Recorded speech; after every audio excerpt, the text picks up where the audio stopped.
Mga ka-DIY, welcome back to our YouTube channel. So, i-announce pala natin ang winner ng ating solar charge controller giveaway at saka yung ating power bank. Hindi pa siya na-claim mga ka-DIY nung huling draw natin ng winner. So, i-announce din natin yung winner ng ating power bank. Mag-draw ulit tayo. So, kunin natin yung ating link sa video mga ka-DIY. So, ito yung para sa ating solar panel. Kunin natin. And, syempre, congrats na kagad sa mananalo, mga ka-DIY. I-fetch po natin. Anything goes. So, ilan kaya ang sumali sa ating solar charge controller giveaway? So, pick a winner tayo. And, 5, 4, 3, 2, 1. Mine, ka-DIY. So, ayun, congratulations po at Reanel Jade Reyes 2808. So ka-DIY, message nyo lang po kami sa Shopee para maipadala namin itong solar charge controller. Kaya pala mabigat siya, no? Yung kanyang heat plate. Ito, solid na bakal to mga ka-DIY. Medyo makapal din. Ito yung nagpapabigat sa kanya. Bakal to, yung kanyang heat plate. So congratulations po sir, nanalo ka nitong charge controller na to. At syempre, susunod naman. So, back ulit natin yan. Tapos, kunin natin yung sa ating power bank, mga ka-DIY.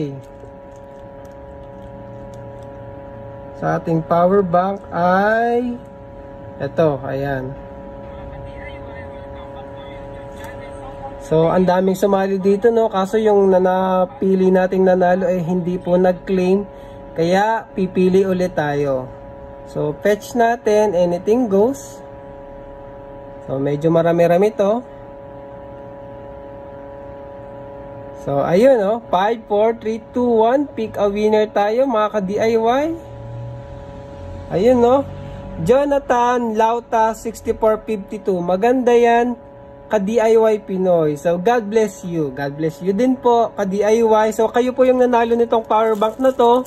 Message nyo lang po kami sa Shopee para maklaim nyo po. So, kung hindi pa rin nila i-claim, draw ulit tayo mga ka-DIY. Siya nga pala, may mga nagtatanong mga ka-DIY kung binebenta ko daw ba ito. Yung ating DIY power station. Yung meter lang na to, no? Kasi kita nyo 13.4, hindi ganun ka-accurate kasi nababawasan na siya ng isang bar. Pero okay lang kasi hindi lang talaga ganun ka-accurate tong meter na to eh. Hindi naman siya yung kagaya ng ibang battery meter natin eh. Ito kasi nga ang habol ko is merong USB tsaka compact size. So 13.4 eh alam naman natin sa voltage ng LiPo4 eh goods na goods pa yan. So kulang lang na isang bar. Pero kapag nasa 13.6 ata, 13.7 puno naman siya mga ka-DIY. So, ayan, nilagyan ko pa nga siya ng manual, oh, kasi baka magtaka yung makakabili nito mga ka-DIY. So, 13.4 is 99% pa naman yan, oh. Yan yung ating specs ng ating power station, tsaka yung discharge curve. So, ayun mga ka-DIY, kung interested kayo, binebenta ko nga pala to ng 6.5. So, ayan, 6.5 mga ka-DIY. Yung kikitain ko naman dito, konti lang. Pang-giveaway ko din yun sa inyo mga ka-DIY. At saka support nyo na rin para sa ating mga darating pang project. So, syempre lahat naman yan may gastos eh. Hindi naman maiwasan mapapagastos tayo para sa ating mga project. So, kontakin nyo lang po kami sa Shopee or sa aking page. Nakapost din to sa Facebook eh mga ka-DIY. And nirap ko na pala siya. Kasi hindi ko naman nagagalawin yung battery. So, ayun. Kontakin nyo lang po ako sa Shopee siguro. Kaso hindi ko siya isi-ship via Shopee kasi malaki kasi yung kaltas ni Shopee mga ka-DIY, 20%. So for sale po to. Kung interested kayo, kontakin nyo lang po kami sa Shopee or sa Facebook page natin. O tama, may Facebook page po tayo mga ka-DIY. So ayun, 6.5. So yun lang mga ka-DIY. Congrats po ulit sa ating winner ng power bank at saka ating SCC controller. So, abangan nyo pa kasi marami pa tayo ipapag-giveaway. Meron pa tayo ditong isa pang charge controller, mga power bank na ni-review ko, at saka yung aking portable na panghinang.